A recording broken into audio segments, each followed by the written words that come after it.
ತಪ್ಪು ಮಾಡಿದರೆ ಪ್ರಧಾನಿ ಮೊಮ್ಮಗ ಆದರೂ ಕೂಡ ಶಿಕ್ಷೆ ಆಗಬೇಕು. ಕಾನೂನಿನ ಚೌಕಟ್ಟಲ್ಲಿ ಎಲ್ಲರೂ ಒಂದೇ ಅಂತ ಮಾಜಿ ಸಚಿವ CS ಪುಟ್ಟರಾಜು ಹೇಳಿದ್ದಾರೆ. SIT ತನಿಖಾ ಸಂಸ್ಥೆಗೆ ಸಂಪೂರ್ಣ ಸಹಕಾರ ನಾವು ನೀಡ್ತೀವಿ. ನಮ್ಮ ಪಕ್ಷದಿಂದ ಈಗಾಗಲೇ ಶಿಸ್ತಿನ ಕ್ರಮ ತೆಗೆದುಕೊಳ್ಳಲಾಗಿದೆ. ನ್ಯಾಯಯುತವಾಗಿ ಯಾರದ್ದೇ ಕೈವಾಡ ಇದ್ರೂ ಕೂಡ ಹೊರಬರುತ್ತೆ ಅಂತ ಮಾಜಿ ಸಚಿವ CS ಪುಟ್ಟರಾಜು ಪ್ರತಿಕ್ರಿಯಿಸಿದ್ದಾರೆ.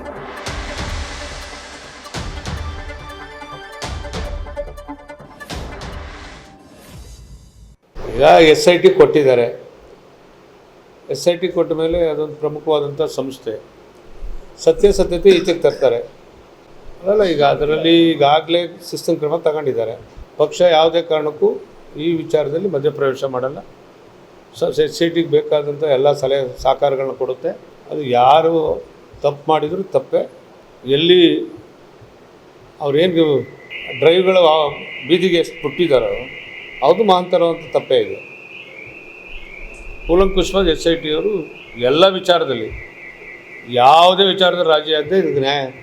ಇವತ್ತು ವಿಶೇಷವಾಗಿ ಮರ್ಯಾದಸ್ಥ ಮಕ್ಕಳು ಹೆಣ್ಮಕ್ಳನ್ನ ಬೀದಿಗೆ ತಂದಿರ್ತಕ್ಕಂಥದ್ದು ಮೊದಲು ಅವ್ರಿಗೂ ಶಿಕ್ಷೆ ಆಗಬೇಕು, ನ್ಯಾಯಯುತ ತನಿಖೆ ಆಗಬೇಕು ನಾವು ಒತ್ತಾಯ ಮಾಡ್ತೀವಿ. ಯಾರೇ ಇರಲಿ. ಈಗ ಅವನೇ ಹೇಳಿದಲ್ಲ, DK ಶಿವಕುಮಾರ್ ಅವರು ಇದು ಕಾರಣ, ನಾವೆಲ್ಲ ಪ್ರೆಸ್ ಮೀಟ್ ಮಾಡಿ ಹೇಳಿದ್ದಾರೆ. DK ಶಿವಕುಮಾರ್ ಅವರೇ ತರ್ಸ್ಕೊಂಡು ಬಿಟ್ಟವರು ನಮಗಿಂತ ಮುಂದೆ ತೆಗೆದಿತ್ತು ಅಂತೆಲ್ಲ ಏನೇನು ಹೇಳಿದ್ದಾರೆ. ಯಾವುದೇ ವಿಚಾರಗಳು ಈಗ SIT ಮುಂದೆ ಇರ್ತಕ್ಕಂಥ ಕಾರಣದಿಂದ ನಾವು ಪ್ರಸ್ತಾಪ ಮಾಡ್ತಕ್ಕಂಥ ಅಗತ್ಯ ಇಲ್ಲ. ಒಂದೇ ಮಾತಲ್ಲಿ ಹೇಳೋದು, ನ್ಯಾಯಯುತವಾಗಿ ತನಿಖೆ ಆಗುತ್ತೆ. ಇದರಲ್ಲಿ ಯಾರು ಕೈವಾಡ ಇದ್ದರೂ ಈಚೆ ಬರುತ್ತೆ. ಈಗ ಅದ್ರ ಬಗ್ಗೆ ಮಾತಾಡ್ತಕ್ಕಂಥ ಅಗತ್ಯ ಇಲ್ಲ. ಒಂದು ಸಲ SIT ಕೊಟ್ಟ ಮೇಲೆ ಯಾವ್ಯಾವ ಪ್ರಮುಖರದ್ದು ಈಚೆ ತರುವಂಥ ಕೆಲಸ ಆಗಬೇಕು. ಈಗ ಬಹುತೇಕ ದೇವೇಗೌಡರಂಥ ಮಹಾನ್ ನಾಯಕರು, ಕುಮಾರಣ್ಣವರು ಇವರೆಲ್ಲ ಇರ್ತಕ್ಕಂಥದ್ದು ನಮ್ಮ ಪಕ್ಷದ ಹಿರಿಯ ಮುಖಂಡರ ಜೊತೆ ಇವತ್ತು ಹುಬ್ಳಿನಲ್ಲಿ ಇದೇ ವಿಚಾರ ಕೋರ್ ಕಮಿಟಿ ಮೀಟಿಂಗ್ ನಡೀತಾ ಇದೆ. ಎಲ್ಲ ತೀರ್ಮಾನಗಳನ್ನು ಇವತ್ತು ಮಾಡ್ತಾರೆ. ಇಲ್ಲಿ ಇದೆಲ್ಲ ಇಂಥವೆಲ್ಲನೂ ದೇವೇಗೌಡರ ಕುಟುಂಬ ನೋಡ್ಕೊಂಡು ಬಂದಿದೆ. ಈಗ ದೇವೇಗೌಡರ ಒಂದು ಇತಿಹಾಸ ಬಹುತೇಕ ಎಲ್ಲ ಪಾರ್ಟಿನಲ್ಲೂ ಅವ್ರ ಗರಡಿಲೇ ಕಲಿತು ಈಚೆ ಬಂದಿರುವಂಥವ್ರು. ಏನು ಮಹಾನ್ ನಾಯಕರುಗಳು ಇವತ್ತಿದ್ದಾರೆ, ಸಿದ್ದರಾಮಯ್ಯ ರಾದಿಯಾಗಿ ದೇವೇಗೌಡರ ಕೈ ಕೆಳಗೇ ಎಲ್ಲರೂ ಕಲ್ತ್ಕೊಂಡು ಬಂದಿರ್ತಕ್ಕಂಥವ್ರು.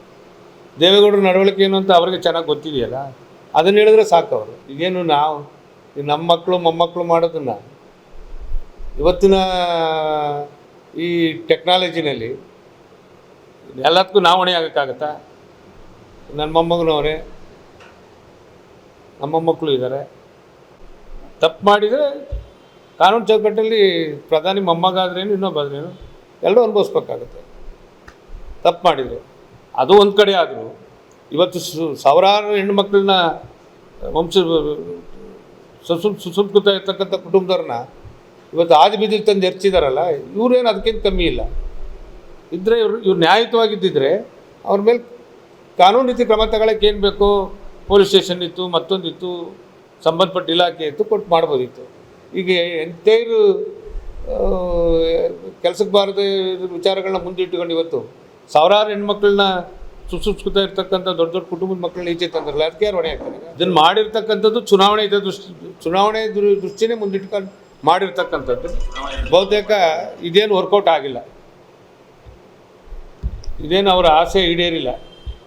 ಚುನಾವಣೆಯಲ್ಲಿ ಬ್ಯಾಕಪ್ ಮಾಡಬೇಕು ಅಂತೇನು ಮಾಡಿದ್ರು, ಅದು ಜನಕ್ಕೆ ಪಾಪ ಈ ಕೆಟ್ಟ ಸಂದೇಶಗಳನ್ನ ಅರ್ಥ ಮಾಡ್ಕೊಂಡಿದ್ದಾರೆ, ಆಶೀರ್ವಾದ ಮಾಡಿದ್ದಾರೆ. ನ್ಯೂಸ್ ಫಸ್ಟ್ ನಿರ್ಭೀತಿಯಿಂದ ನಿಮ್ಮ ಪರವಾಗಿ.